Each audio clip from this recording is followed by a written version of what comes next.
मध्ये व्यावसायिक प्रशिक्षण विद्यार्थ्यांना मिळावं आणि भविष्यात करिअर करण्यासाठी हा एक चांगला मार्ग त्यांना आहे आणि त्याची सुरुवात आपल्या शालेय जीवनापासूनच व्हावी आणि व्यावसायिक प्रशिक्षण विद्यार्थ्यांना अभ्यासाबरोबरच दिलं जावं या दृष्टिकोनातून हा प्रकल्प संस्थेने आणि उद्यमने दोन्हींच्या संयुक्त विद्यमाने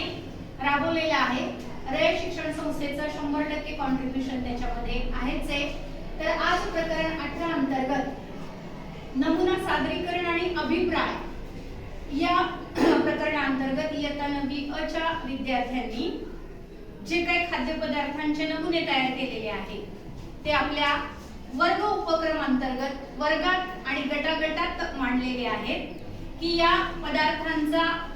पदार्थांची चव घेऊन शालेय स्टाफ म्हणा, सर्व शिक्षक म्हणा किंवा प्रत्येक गटातल्या विद्यार्थ्यांनी त्या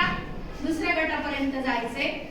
त्या पदार्थाची प्रत्येक गटाने तयार केलेल्या नमुन्याची टेस्ट घ्यायची आहे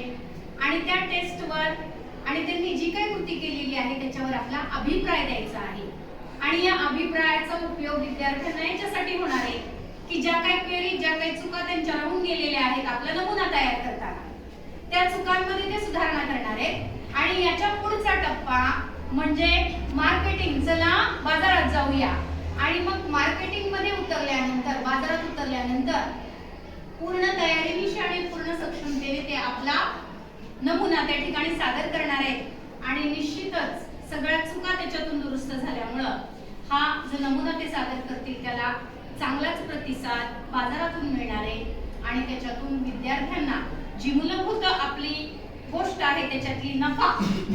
संपूर्ण गुंतवणूक केलेली आणि त्याच्यावरती जो नफा मिळणार आहे तो निश्चितच विद्यार्थ्यांना मिळेल आणि याच्यातून विद्यार्थ्यांना जिद्दीने आणि चिकाटीने आपला व्यवसाय पुढे कसा न्यायचा